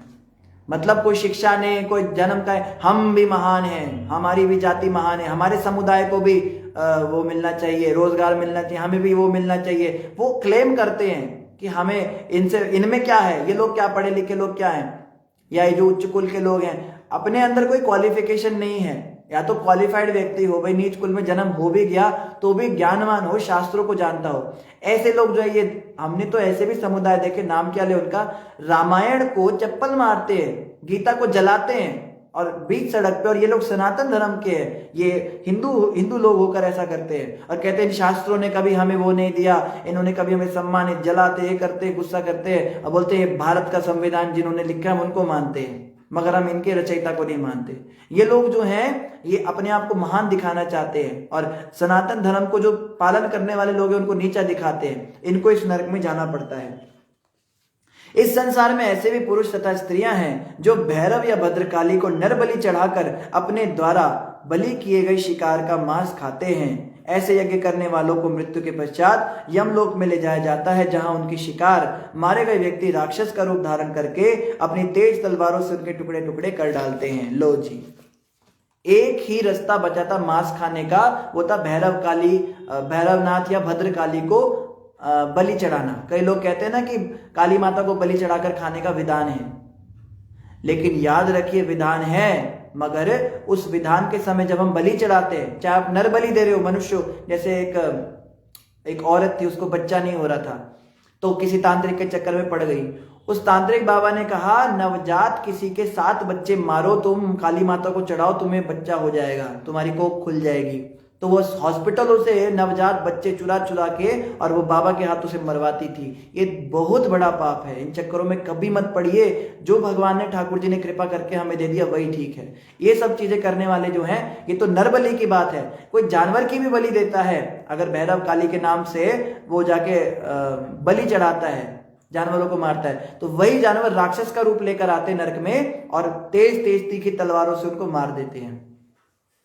आप कहोगे कि फिर शास्त्रों में ऐसा लिखा है क्यों है? देखो, शास्त्रों में बलि चढ़ाने के विषय में कहा है, इस तरह से खा सकते हैं, लेकिन उस बलि को चढ़ाने के पहले उसकी पूजा की जाती है, उस जानवर की, उसको तिलक विलक लगाते हैं, उसको खिलाया पिलाया जाता है, उसके गले में मालाएं डालते हैं, तब तलवार तेज करते हुए एक मंत्र जपना होता है। उस मंत्र का अर्थ आपको कोई तांत्रिक बताएगा नहीं। उस मंत्र का अर्थ इस प्रकार होता है कि हे पशु, भगवान साक्षात गवाह है इस बात की, काली माता भी गवाह है, भैरवनाथ भी गवाह है, मैं आज तुझे मार रहा हूं, तुझे पूरा अधिकार है, कल को तू भी मुझे मार सकता है, मेरे साथ जो चाहे कर सकता है। हमें याद है एक बार हम एक भगवत गीता डिस्ट्रीब्यूशन कर रहे थे, तो पुस्तक वितरण करते हुए कसाई आ गया। उस ऐसे ही कपड़े पहने थे उसने, कसाई तो था मगर अच्छे कपड़े पहने हुए थे। तो वो देखने लगा, कहता है आप लोग क्या किताब लाए हो? मैंने कहा भगवत गीता है। मैंने कहा देखिए, कहते मैं इसको हाथ नहीं लगा सकता, मैं कसाई हूँ, मैं दिन रात जानवरों का मांस काटता हूँ। मैंने बोला तुमने कभी शास्त्र नहीं पढ़े? कहता है हमें मना किया जाता है, हमें ये किताबें पढ़ना मना है, इनको हम हाथ भी नहीं लगा सकते। तो अब प्रभुपाद जी की कुछ प्रेरणा हुई, हमने सोचा है इसका तो जीवन बर्बाद। तो मैंने कहा तुम देख तो सकते हो ना, सुन तो सकते हो ना, हाथ नहीं लगाना। बोला ठीक है। तो उसको कुछ गीता के पन्ने दिखाए जिसपे नर्क का वर्णन था, उसमें था कि जो मांस काटता है, ऐसा करता है, उस व्यक्ति को क्या क्या होता है। तो उसने बताया मैं मुसलमान हूँ, मैं अपने धर्म में मानता हूँ। तो हमारे एक मुसलमान दोस्त भी थे, उसने भी हमें कुछ बताया था। तो कुरान के अंदर भी ऐसा लिखा है कि हराम नहीं खाना, हलाल खाना है। हराम का जो मांस होता है वो होता है जो हम बिना अल्लाह को कुर्बान किए, बिना कुर्बानी किए उसको खा लेते हैं, झटका मीट भी जिसको कहते हैं, झटके से काट के खा जाते हैं। या कुत्ते का और सुअर का, इन दो का मांस खाना मना है। और हलाल क्या होता है कि एक प्रोसेस है पूरा हलाल का, कि आप धीरे धीरे उसमें चीरा लगाइए, उसको तड़पा तड़पा के मारिए, और उस समय पे उसकी आंखों में आंखें डालकर आपको देखना है। अब उसकी आंखों में आंखें डालकर आप देखो तो आपको क्या दिखेगा? आतंक ही दिखेगा, वो रोएगा चिल्लाएगा, वो आपको देखना है। और उस समय पे आपको एक आयत पढ़नी होती है। उस आयत का अर्थ भी उसने हमें यही बताया कि हे बकरे या हे मुर्गे पशु, अल्लाह इस बात का गवाह है कि आज मैं तुझे मार रहा हूं, कल तू मुझे मारेगा। तो हमने पूछा तुम भी ऐसा करते हो क्या? बोला हमारा हलाल मीट का ही दुकान है, हलाल मांस बेचते हैं, लेकिन हम जब हलाल करते हैं तो हम वो मंत्र बार बार हम पहले पढ़ते थे, हमने चाकू में वो बनवा दिया, चाकू के अंदर लिखवा दिया, वो ऐसे गुदवा दिया। तो ये बड़े चालाक हैं, देखो चाकू में उन्होंने वो उर्दू में मंत्र लिख के उससे हम काट लेते हैं। तो मैं पूछा उसका मतलब पता है तेरे को, उस आयत का मतलब क्या होता है? बोला नहीं पता। तो हमने उसको ये मतलब बताया कि ये होता है। तो उसको बड़ा बुरा लगा, कहता है अच्छा ऐसा मतलब, उस बेचारे को बताया नहीं था किसी ने। तो ये हलाल मीट की दुकान करने वाले भी वास्तव में पूरे प्रोसेस से हलाल नहीं कर रहे। तो कई लोग जो है वो हराम खा रहे हैं, उनको लग रहा है वो हलाल खाते हैं। और शास्त्रों में उनके कुरान में यहां तक लिखा है कि हलाल वही करेगा जो खाएगा, जिसको खाना है वो अपने हाथ से हलाल करेगा। तो आप खुद सोचिए, एक बार कोई व्यक्ति ऐसे तड़पा के जानवर को मारेगा तो उसकी आंखों में तहलका नहीं देखेगा, दहशत देख के उसके मन नहीं पिघलेगा क्या? 2-3 जानवर मारने के बाद कोई इंसान ऐसा नहीं कर सकता। तो उन्होंने क्या नियम बना दिया, कोई दूसरा हलाल करे और हम खा लें। तो मैंने उसी को पूछा तेरा दिल नहीं दहलता, तू ऐसे आंखों में देखता है? बोला बहुत दहलता है, पर पैसों के लिए मुझे करना पड़ता है। मतलब पूरा सिस्टम ही उलट पलट कर दिया। एक नियम था कि जिसको खाना है, अब जिसको खाना है वो तो काट नहीं पाएगा, तो वो दूसरे से कटवाता है, उसको पैसे की जरूरत है। तो ऐसे जो है आगे पीछे शास्त्रों में हेर फेर लोग कर देते हैं। तो सनातन धर्म के अंदर भी ये बात बताई है कि जब भी हम उसको मारेंगे, ध्यान रखिए, आप चाहे काली माता को चढ़ाइए, चाहे किसी को चढ़ाइए, चाहे मत चढ़ाइए, लेकिन जब भी आप किसी जानवर को खा रहे हैं वो आपको खाएगा ही खाएगा, उसको प्रकृति ने अधिकार दिया है। और जिस प्रकार इस लोक में नर भक्षकों के नाचते गाते हुए, जिस प्रकार इस लोक में नर भक्षकों के नाचते गाते हुए अपने शिकार का रक्तपान किया था, उसी तरह उनके शिकार अब अपने वध करने वालों का रक्तपान करके आनंदित होते हैं। हम पार्टियां करते हैं ना, ओए मेरे छोटू की शादी है, आ जाओ चिकन खाएंगे, ऐसे खाते हो, बल्ले बल्ले करते हैं। तो वो जो चिकन है वो राक्षस बन के आपको तोड़ के खाएगा और वो भी बल्ले बल्ले करेगा। सेम वही चीज वहां पे होगी, रक्तपान करेगा, खून पिएगा। इस जीवन में कुछ व्यक्ति गांव या वन में रक्षा के लिए आए हुए पशुओं तथा पक्षियों को शरण देते हैं और उन्हें अपनी सुरक्षा का विश्वास हो जाने के बाद उन्हें बर्छे या डोरे में फांस कर घोर पीड़ा पहुंचाकर उनसे खिलौने जैसा खेलते हैं। तो कई लोग होते हैं जो जानवर मिट्ठू मिट्ठू करके खिलौना बनाकर उसको रखते हैं। जानवरों को किसी के पास भी अधिकार नहीं किसी भी जानवर को कैद करके रखने का। ये अच्छी सभ्यता नहीं है। विशेष रूप से आसपास अगर कोई जानवर हमारे पास आ रहे हैं और हम उनको दाने डाल रहे हो, सोचते हैं हमारे बड़े रक्षक है और उसको पकड़ के हम ऐसे ले जाएं और उसको हम यातनाएं दें, हम उसको तोड़े मरोड़े बच्चे को दे दे खेलने के लिए। जानवरों से जो खेलना ये क्या है? ये अपराध है। ऐसे व्यक्ति मृत्यु के पश्चात यमराज के दूतों द्वारा शूल प्रोत नामक नरक में ले जाए जाते हैं, जहां उनके शरीरों को तीक्ष्ण नुकीले भालों से छेदा जाता है। वे भूख तथा प्यास से तड़पते रहते हैं और उसके शरीरों को गीद तथा बगुले जैसे तीक्ष्ण चोंच वाले पक्षी चारों ओर से नोचते हैं। इस प्रकार से यातना पाकर उन्हें पूर्व जीवन में किए गए पाप कर्मों का स्मरण होता है। तो ऐसा उनके साथ होता है। आगे कह रहे, जो व्यक्ति इस जीवन में ईर्ष्यालु सर्पों के समान क्रोधी स्वभाव वाले अन्य जीवों को पीड़ा पहुंचाते हैं, वे मृत्यु के पश्चात दंडशूक नामक नरक में गिरते हैं। हे राजन, इस नरक में 5 या 7 फण वाले सर्प हैं जो इन पापात्माओं को उसी प्रकार खा जाते हैं जिस प्रकार चूहों को सर्प खाते हैं। ऐसा उनके साथ होता है। जो व्यक्ति इस जीवन में अन्य जीवों को अंधे कुएं, खत्ती या पर्वत की गुफाओं में बंदी बनाकर रखते हैं, वे मृत्यु के पश्चात अवट निरोधन नामक नरक में रखे जाते हैं। वहां वे स्वयं अंधे कुओं में धकेल दिए जाते हैं, जहां विषैले धुएं से उनका दम घुटता है और वे घोर यातनाएं उठाते हैं। जो गृहस्थ, शादीशुदा लोगों के लिए कहा जा रहा है, जो गृहस्थ अपने घर आए अतिथियों अथवा अभाग्यगतों यानी कि भिखारियों को क्रोध भरी कुटिल दृष्टि से देखता है, मानो उसे भस्म ही कर देगा, उसे पर्यावर्तन नामक नरक में ले जाकर रखा जाता है, जहां उसे वज्र जैसी चोंच वाले गीद, बगुले, कौवे और इसी प्रकार के अन्य पक्षी घूरते हैं और सहसा झपटकर तेजी से उनकी आंखें निकाल देते हैं। आपने कहा कुछ नहीं भिखारी को, अतिथि आइए आइए, आ गई फिर से, ऐसे आंखों से ऐसे कर करके देखते हैं तो आंखें निकाल लेते हैं वो गीद। अतिथियों का तो इतना सत्कार बताया शास्त्रों में, अतिथि देवो भव, देवता ही हमारे घर में, भगवान ही आ गए अतिथि, ऐसा हमारा कल्चर था। अभी कोई मामी मौसी आती तो पहले फोन करना पड़ता है, आ जाओ मैं घर में, कोई दिक्कत तो नहीं है, हाँ जी आ जाइए, आप आ जाइए। आने के बाद में आ गए, रिटर्न टिकट कब का है, पहला सवाल पूछते हैं वापस कब जाना है, आप कितने दिनों के लिए आए, ये पूछते हैं। आजकल की सभ्यता, ये हमारा कल्चर नहीं, ये भाई विदेशी कल्चर आ रहा है, हमारी सभ्यता ऐसी नहीं। और जो लोग ऐसे आंखें दिखाते हैं ना अतिथियों को या भिखारियों को जो घर में आ रहे, आपको नहीं देना मत दो, आप बोल दो भाई हमारे पास है नहीं, है तो कुछ दे दो, उसमें क्या जाता है आपका। लेकिन ऐसे आंखें जो दिखाते उनको चील कौवे फिर आंखें निकालते उनकी। 2-4 श्लोक और बचे, हम इस अध्याय को समाप्त करके आज हम ये स्कंद कंप्लीट कर लेते हैं, फिर कल से हम नवीन स्कंद प्रारंभ करेंगे, स्कंद 6। जो व्यक्ति इस लोक में अथवा इस जीवन में अपनी संपत्ति पर अभिमान करता है, वह सदैव सोचता रहता है कि वह कितना धनी है और कोई उसकी बराबरी कर सकता है क्या। उसकी नजर टेढ़ी हो जाती है और वह सदैव भयभीत रहता है कि कोई उसकी संपत्ति ले ना ले। उसको हमेशा डर रहता है मैं बहुत पैसे वाला हूं, मेरी कोई संपत्ति ना छीन ले। वह अपने से बड़े लोगों पर आशंका करता है, अपनी संपत्ति की हानि के विचार मात्र से उसका मुख तथा हृदय सूखने लगता है। मतलब पैसों से बहुत अटैच रहता है, 10 तरह के अकाउंट्स हैं उसके, सब अकाउंट्स के नंबर रखता है, सब अपने पास रखता है, कहीं कोई चोरी ना हो जाए। कहने का मतलब कंजूस व्यक्ति कह सकते हैं इसको। अतः वह सदैव अति अभागे दुष्ट मनुष्यों की तरह लगता है, उसे वास्तविक सुख लाभ नहीं हो पाता और वह यह नहीं जानता कि चिंता मुक्त जीवन कैसे होता है। वो बस पैसों के जोड़ तोड़ में लगा रहता है जीवन भर। धन अर्जित करने, उसको बढ़ाने तथा उसकी रक्षा के लिए वह जो पाप कर्म करता है उसके कारण उसे सूचीमुखी नामक नरक में रखा जाता है, जहां यमराज के दूत उसे सारे शरीर को दर्जियों की तरह धागे से सिल देते हैं, ऐसे मशीन चला देते हैं, सिलाई मशीन उसके ऊपर। तो जो पैसों के मद में चूर हैं कि हमारे पास बहुत पैसा और दिन रात उसी के चिंतन में लगे हैं, वो कहेंगे हम क्या पाप कर रहे हैं, हम तो बस अपने पैसों का हिसाब कर रहे हैं। आप सबसे बड़ा पाप ये कर रहे हो कि आप भगवान की भक्ति नहीं कर रहे हो, आप कभी किसी का कुछ उपकार नहीं कर रहे हो, जिसको जरूरतमंद को कुछ दे नहीं रहे हो, और जो पैसे संपत्ति भगवान की है उसको आप अपना समझ रहे हो, यही सबसे बड़ी आपकी भूल है, यही पाप कर्म है। इसके लिए वो दर्जी वहां पे ऐसा करते हैं।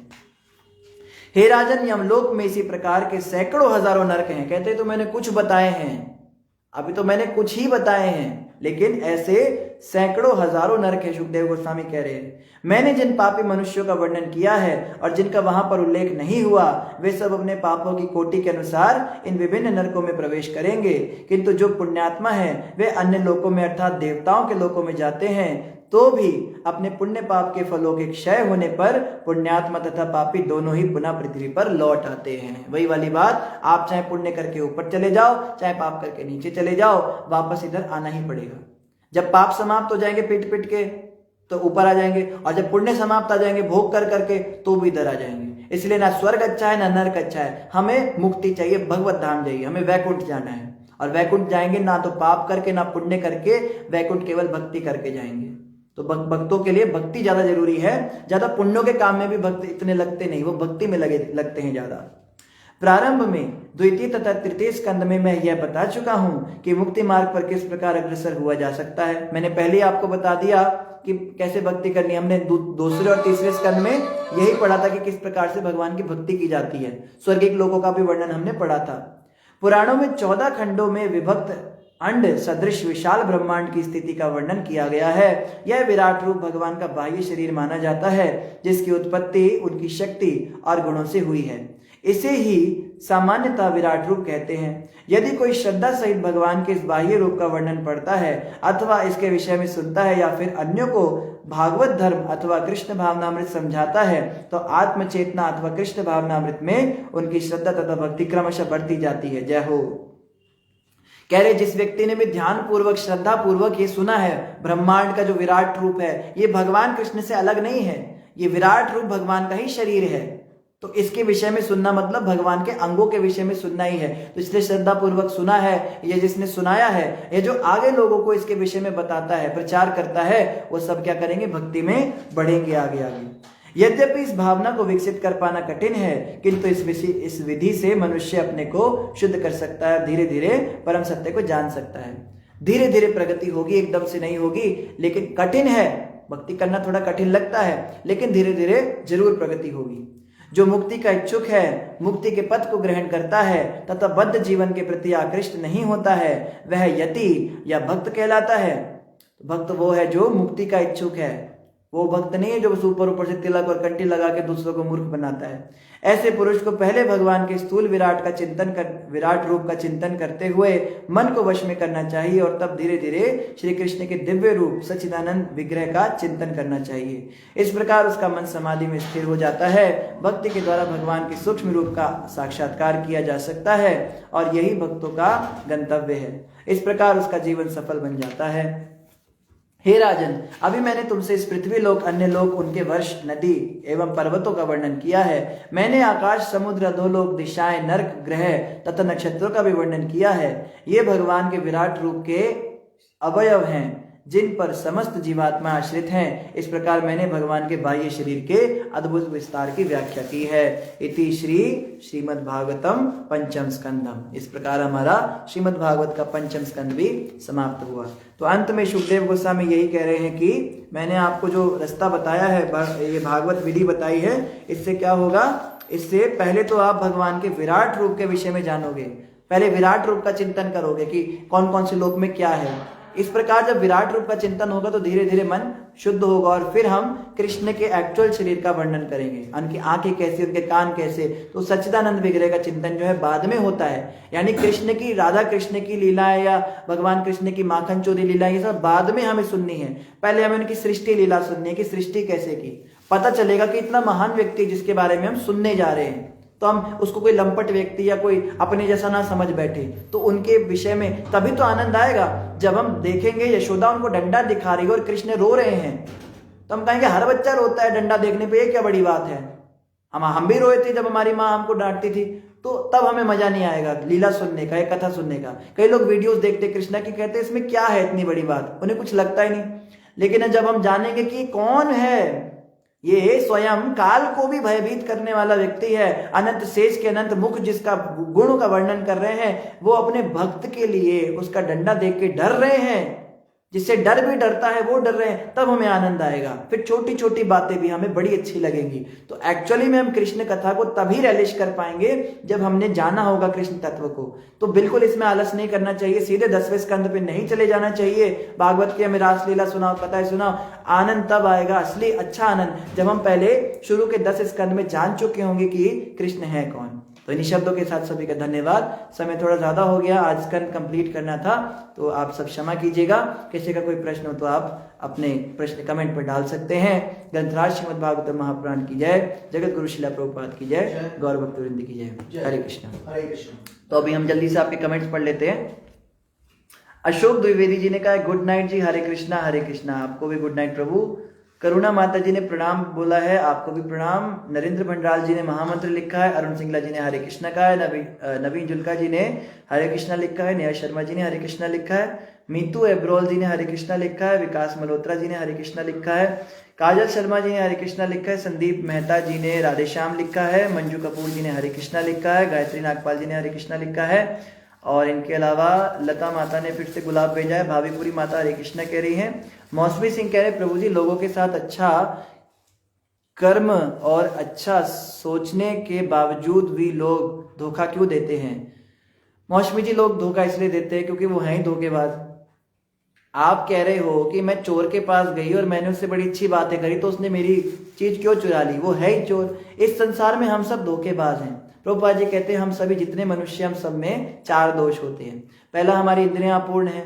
दूसरा, हम गलतियां करते हैं। तीसरा, हम भ्रम में पड़ जाते हैं। और चौथा, हमें धोखा देने की प्रवृत्ति है। तो आप में भी ये धोखा देने की प्रवृत्ति है, मेरे अंदर भी है, और सबके अंदर ये धोखा देने की प्रवृत्ति है, जो भी जीव आत्माएं इस संसार में रहती हैं। तो धोखेबाज तो धोखा ही देंगे ना, आप उनके साथ अच्छा करो चाहे बुरा करो। लेकिन हमें ये सोचना है, जब मैं स्वयं ही धोखेबाज हूं, मैं भी कईयों को धोखा देती हूँ अपने जीवन में, तो मैं दूसरों के दोष क्यों देखूं।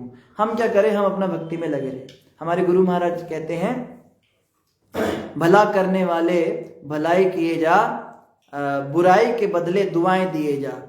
भला करने वाले को बुरा भी उसके साथ होता है तो भी लोगों को दुआएं ही देता है, वो सबका भला ही चाहता है। भक्त बनने के लिए हमें सहन शक्ति लानी पड़ेगी, सहन करना पड़ेगा इन लोगों को, और कोशिश करें मूर्ख ना बने। भक्त जो है वो मूर्ख नहीं होता। एक होता है कि भोला व्यक्ति होता है, भोला वाला, एक होता है मूर्ख। भोला वाला मतलब क्या होता है कि भगवान में भक्ति करता है तो जानता है कि कौन व्यक्ति धोखेबाज है, कौन कैसा है, उनके साथ वैसे डील करता है। मूर्ख आदमी क्या होता है, हम तो भक्त है ना, भक्त मतलब हमें तो पागल बन के रहना है। भक्ति का मतलब मूर्खता नहीं होता। तो हमें ध्यान रखना है। जैसे एक व्यक्ति ने बोला, गलती तुम्हारी नहीं थी कि तुमने मुझे धोखा दिया, गलती तुम्हारी नहीं थी कि तुमने मुझे धोखा दिया, गलती मेरी ही थी कि मैंने तुम्हें मौका दिया। तो हम मौका ही ना दे किसी को तो वो धोखा ही नहीं देंगे। ठीक है मौसमी जी। सोनिया गर्ग जी कह रहे हैं, सोनिया गर्ग जी कहाँ चले गए?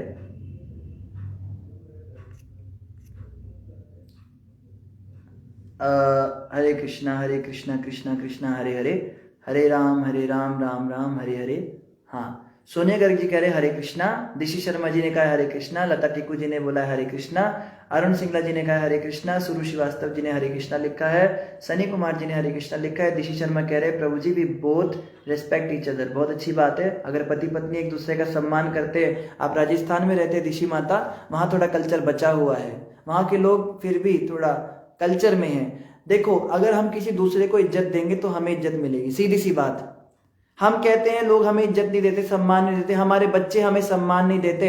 अगर आपके बच्चे आपको सम्मान नहीं देते तो कहीं ना कहीं आपने भी अपने सास ससुर को या अपने माता पिता को सम्मान देने में कमी की है। आप बच्चों को जो बोलते हो वो नहीं सुनते, बच्चे अच्छे बनो, वो आपको देखते हैं। कहते हैं कि action speaks louder than words. अगर हम अपने माता पिता का अच्छे से सम्मान करेंगे तो बच्चे देखेंगे और वो भी करेंगे। लेकिन हम उनका सम्मान नहीं करते, इसलिए हमारे आगे वाले हमारा सम्मान नहीं करते। तो अगर हम दूसरे को सम्मान देंगे तो हमें भी सम्मान मिलेगा। बहुत अच्छी बात दिशी माता आपने बताई। सनी कुमार जी ने फ्लावर्स भेजे, उन्होंने हरि बोल भी कहा है। शालिनी कुरनेश श्रीवास्तव जी ने हरे कृष्णा बोला है। प्रद्युम्न प्रभु आए हैं। प्रद्युम्न प्रभु आपका हार्दिक स्वागत है, और आप ऐसे ही रोज आते रहिए। आप आए, हमें बड़ा अच्छा लगा।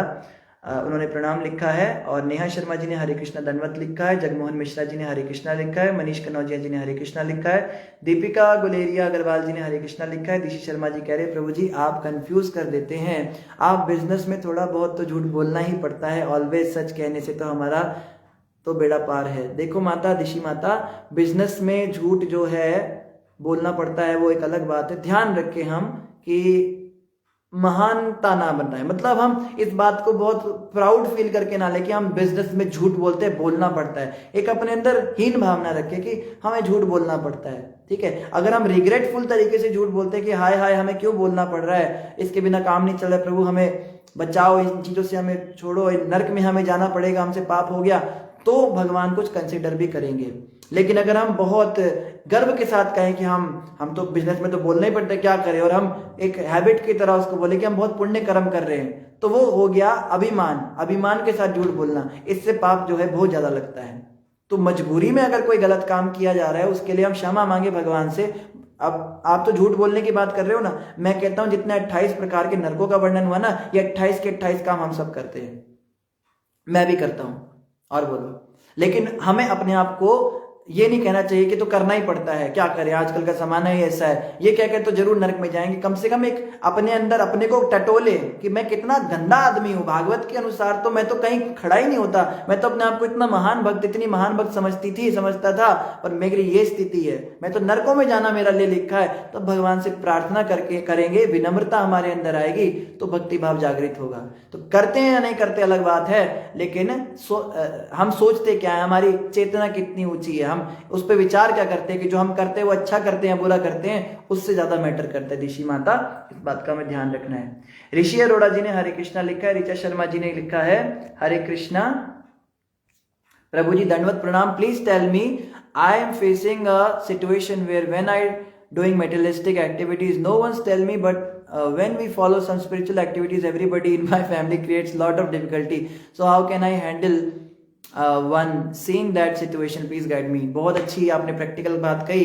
भौतिकता में जाओ, बिजनेस करो, कुछ भी करो, तो लोग कहते हैं उसकी अपनी जिंदगी, उसको करने दो, जो उसको करना है करे। पाप करो तो कोई कुछ नहीं बोलेगा, बोलेंगे चलो आजकल का जमाना है, करने दो इनके जैसा। थोड़ी बहुत भक्ति करने लगो ना तो दुनिया भर के लोग ज्ञान पेलने आ जाते हैं। बेटा आरती ना ऐसे नहीं करते, ऐसे करते हैं। बेटा सच्चे मुंह भगवान का नाम जपते, झूठे मुंह नहीं जपते। बेटा या बहू या दीदी ऐसे नहीं होता, या कोई भी, मतलब आध्यात्मिकता में तो रिक्शे वाला भी ज्ञान दे जाता है। एक बार हम रिक्शा में बैठ के जप कर रहे थे तो रिक्शे वाला बोलता है ये तो मंदिर में किया जाता है, आप यहाँ कर रहे हो, रामचरितमानस में ऐसा लिखा है, गीता में। मैंने कहा तू रिक्शा चला, तेरे को 20 रुपए तेरे मुंह में फेंकूंगा मैं, और हमें छोड़ अपनी जगह पे। ज्ञान पेलते लोगों के अंदर अहंकार। भारत में तो बाप रे बाप इतनी बुरी हालत है। प्रभुपाद जी कहते थे भारतवासियों को तो मैं प्रचार नहीं कर सकता।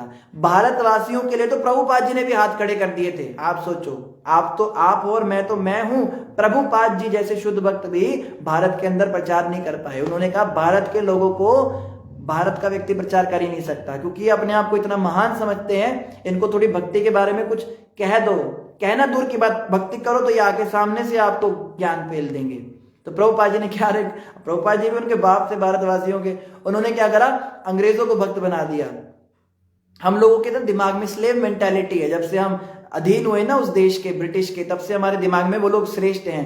तो प्रभुपाद जी ने कहा ब्रिटिशर्स को भक्त बना के भेजता हूं। अपने ब्रिटिश शिष्यों को, अंग्रेज शिष्यों को भेजा भारत में, बोला तुम प्रचार करो। अंग्रेजों को देख के हाँ ये सही कर रहे हो, अंग्रेज है ना, ये कोई गलत काम नहीं कर सकते। तब सबने हरे रामा हरे कृष्णा करना शुरू कर दिया। प्रभुपाद जी के विदेश जाने से पहले कोई प्रचार नहीं हुआ। प्रभुपाद जी ने 40 साल मेहनत करी, लीग ऑफ डिवोटीज झांसी में बनाया। इतनी मेहनत करी प्रभुपाद जी ने, वो बैक टू गॉडेड लिखते थे, छापते थे, देते थे, किसी ने सुना भी नहीं उनकी बात को। सबको अंग्रेज बनना था और प्रभुपाद जी को और ज्ञान दे देते थे वो। प्रभुपाद जी के विदेशी शिष्य आए और उन शिष्यों ने भारत में प्रचार किया। तो भारत में जो वास्तविक प्रचार है वो प्रभुपाद जी के अमेरिकन डिसाइपल्स ने किया। इसीलिए आज भी इस्कॉन के मंदिर को वहां अंग्रेजों का मंदिर कहते हैं, क्योंकि प्रभुपाद जी ने जानबूझ के अंग्रेजों को बोला तुम भारत में आके प्रचार करो और हिंदी भाषा सीखो और हिंदी में इनसे बात करो। इनको बोलो कि हम विदेशी होकर हिंदी बोल रहे हैं और तुम अंग्रेजी बोलते हो। तो वो विदेशी लोग आए तो वो अंग्रेजों का, आप वृंदावन जाओगे ना, आज भी लोकल लोग अंग्रेजों का मंदिर बोलते हैं उसको। तो भारत के अंदर प्रभुपाद जी ने जानबूझ के, क्योंकि हम लोगों को जो है अंग्रेज अच्छे लगते हैं। तो कहने का मतलब क्या है माता, लोग ऐसे ही हैं, आपको किसी की नहीं सुननी। लोग अपनी अपनी बताएंगे कि ऐसे पुराण में ये लिखा है, उस पुराण में लिखा है। भाई तू आचरण क्या है तुम्हारा? ज्ञान बहुत है लोगों में, ज्ञान की कोई कमी नहीं भारत के अंदर। आप ये मत सोचो कि आप उन्हें भागवत सिखाओगे, कुछ बहुत ज्ञान है पर विज्ञान नहीं है, प्रैक्टिकली कोई इम्प्लीकेशन नहीं है। सारे शास्त्र पता है क्या करना चाहिए क्या नहीं करना चाहिए, लेकिन फिर भी गलत काम करते हैं, चोरी करते हैं, लूट करते हैं, शराब पीते हैं, मांस खाते हैं और कहते हैं कि शास्त्रों में लिखा है। जैसे हमने देखा ना बलि और ये सब चीजें जो शास्त्रों के हवाले देते हैं। तो ऐसे लोगों को आप उनके हाल पे छोड़ दो, उन्हें कुछ मत कहो। उन्हें बोला आपकी बहुत अच्छी बात, आप बहुत बड़ी अच्छी बात बताई आपने, थैंक यू वेरी मच, धन्यवाद, अब आप जा सकते हैं, बस ये बोल दो। हम अपने गुरु के हिसाब से चलेंगे। हमारे गुरु ने तो ऐसे बताया, चैतन्य महाप्रभु इस समय के अवतार हैं, हम उनके हिसाब से चलते। प्रभुपाद जी जो स्पिरिचुअल एम्बेसडर हैं, हम उनके हिसाब से चलते हैं। उनको 2-4 विदेशियों की वीडियो भेज दो आप नाचते हुए हरे कृष्णा पे, वो कहेंगे अरे भाई तो बड़ा अच्छा है, कहाँ पे कौन सी संस्था है, फिर देखो उनको फिर वो ज्ञान सुनने के लिए आ जाएंगे। आप ऐसे बोलोगे जैसे ही नहीं सुनेंगे। तो ये प्रभुपाद जी वाला रास्ता हम अपनाएं, यही हम कर सकते हैं उनके साथ, और क्या कर सकते हैं। करुणा माता जी कह रहे हैं यदि मनुष्य अपने बुरे कर्मों की बलि देना शुरू करे तब धर्म में जा सकते हैं। इंद्रियों को 24 आवर्स कृष्णा चिंतन में लगाएं। बुरा मत सुनो, बुरा मत कहो, बुरा मत देखो, प्रेम से बोलो राधे राधे राधे। आप भी राधे राधे बोलो, हम भी बोलेंगे, बहुत अच्छा। अशोक सपोलिया जी कह रहे हैं बड़ी स्पीड है आज आपकी। प्रभु जी क्या करें, समय कम रहता है, फिर 2-4 भक्तों के फोन आ जाते हैं, प्रभु जी आप जल्दी खत्म किया करो, मैं सोना भी होता है, तो हमें स्पीड से बोलना पड़ता है। क्या करें, मजबूरी है हमारी, हमें मजबूर किया जाता है जल्दी जल्दी बोलने के लिए, नहीं तो हमारी जो नॉर्मल स्पीड है वो तो कम ही है। तो क्या कर सकते हैं, सभी का हमें सब कुछ देखना। अब स्कंद भी कंप्लीट करना ही था, और यहाँ पे अभी कल नित्यानंद भगवान का ड्रामा होगा संडे का शाम को, तो गौर निताई में हमें नित्यानंद का रोल मिला। अभी अपने स्क्रिप्ट भी याद कर रहे थे, हमें उसका भी टाइम नहीं मिला, इसीलिए 2-4 दिन से 9:15 बजे क्लास हो रही है। अभी वो ड्रामे की प्रैक्टिस भी होगी, अभी वो लोग गए और डायरेक्ट भी हमें ही करना है। फिर अब एक जानो इतने सारे काम, तो क्षमा कीजिएगा कभी कभी स्पीड तेज हो जाती है, पर हमें सब कुछ मैनेज करना होता है, मंदिर में हम रहते हैं। तो आप सब भी ड्रामा देख सकते हो, लाइव होगा इस्कॉन अमृतसर के पेज पे, उसको लाइव किया जाएगा ड्रामे को, तो आप उस ड्रामे में आप लोग देख सकते हो उसको। कल जगाई मदाई उद्धार लीला यहाँ पे होगी। गायत्री नागपाल सिन्हा जी ने कहा है, धन्यवाद प्रभु जी। गायत्री तुम मुझे क्यों बता रहे हो? गायत्री नागपाल जी कह रहे हैं, are we reborn in every yug Prabhu ji? Can't someone attain salvation in particular yug? Also आपने क्या पूछा? Are we reborn in every yuga? Can't someone attain salvation in a particular yug? Also क्या फिर से जब सृष्टि होगी, दुनिया फिर से होगी और हम दोबारा जन्म लेंगे, या एक बार मुक्ति हो गई सो हो गई? देखिए, पहली बात तो ये है, जब तक हम 84 लाख योनियों में घूमेंगे तब तक तो मुक्ति नहीं होगी। ये जो 14 लोक हमने पढ़े ना, ब्रह्मलोक से लेकर पाताल लोक तक, इनमें हम जिसमें भी जाएंगे हमें बार बार आना जाना पड़ेगा, बार बार हमारा जन्म होगा, बार बार मृत्यु होगी, तो इसमें हमें मुक्ति मिलेगी नहीं। और आपने कहा एनी पर्टिकुलर युग का कोई फर्क नहीं पड़ता, आप सतयुग में हो, आप चाहे इसमें हो, द्वापर युग में हो या कलयुग में हो, किसी भी युग में हो, अगर आप उस युग के प्रोसेस को फॉलो करते हो तो आप मुक्ति पा सकते हो। कलयुग के लिए हरिनाम है, द्वापर के लिए परिचर्या थी, डीटी वर्शिप थी, त्रेता युग में क्या था? त्रेता युग में यज्ञ थे, और सतयुग में ध्यान तपस्या। तो अलग अलग युगों में भगवान को पाने का रास्ता अलग अलग होता है मुक्ति का, क्षमा कीजिए। तो जिस भी पर्टिकुलर हम युग में हैं, अगर हम उसके अनुसार चल रहे हैं तो हम उस भगवान की मुक्ति पा सकते हो। अगर एक बार हमें वैकुंठ प्राप्ति हो गई, हम भगवान के धाम चले गए, फिर हमें दोबारा इस संसार में आना नहीं पड़ेगा। तो इससे फर्क नहीं पड़ता कौन सा युग है, प्रलय आ गई, क्या हो गया, अगर हमारी मुक्ति हो गई तो हो गई, नहीं हुई तो फिर भैया आना तो पड़ेगा। अगर आप कहो कि हमारे मुक्ति से पहले प्रलय हो गई, सृष्टि समाप्त हो गई, तो सृष्टि दोबारा बनने पर फिर से हमें आना पड़ेगा, तब तक हम भगवान विष्णु के शरीर में रहते हैं, फिर हमसे दोबारा से आ जाते हैं। जब तक हम भक्ति करके भगवान के धाम नहीं जाएंगे तब तक मुक्ति नहीं होगी। मितु एब्रोल जी ने बोला है हरि बोल। नेहा शर्मा जी ने हरि बोल लिखा है। दीपिका गुलेरिया अग्रवाल जी ने फिर से राधे राधे लिखा है। शर्मिष्ठा साहू जी ने गुलाब भेजा है। शिवानी कल्याणी जी बोल रहे हैं हरे कृष्णा प्रभु जी हरि बोल। हरि भक्तों की जय, वैष्णव जनों की जय। जय हो आपकी भी जय माता जी। शर्मिष्ठा साहू जी ने हरे कृष्णा भी लिखा है। स्वीटी भट्ट जी ने प्रणाम लिखा है और गुलाब भी भेजा है। कमल किशोर जी कह रहे हैं हरे कृष्णा फ्रॉम आंचल एंड रचना माता जी। और सुरु श्रीवास्तव जी ने बोला है प्रभु जी पानी पी लीजिए। हाँ जी, बस कथा समाप्त करके पानी पियेंगे।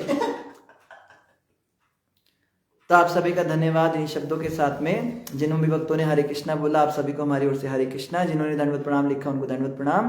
तो हम जल्दी से महामंत्र का जाप करते हैं और आप सभी को एकादशी की बहुत बहुत बधाई। आज एकादशी में आप सबने जिसने व्रत रखा उसको बहुत बहुत पुण्य मिलेगा, भक्ति मिलेगी भगवान कृष्ण की। जो व्रत रखने से चूक गए कृपया ध्यान दीजिए, अगली बार जरूर व्रत रखिए। एकादशी के दिन अन्न में पाप का वास होता है। तो जल्दी से महामंत्र का जाप करते हैं। हरे कृष्णा कृष्णा कृष्णा हरे हरे, हरे रामा राम राम हरे हरे। हरे कृष्णा कृष्णा कृष्णा हरे हरे, हरे राम राम राम हरे हरे। बोलो जय गुरु शिला प्रभुपाद की जय, श्री गुरु महाराज की जय, गौर भक्त वृंद की जय। हरे कृष्णा। सभी का धन्यवाद।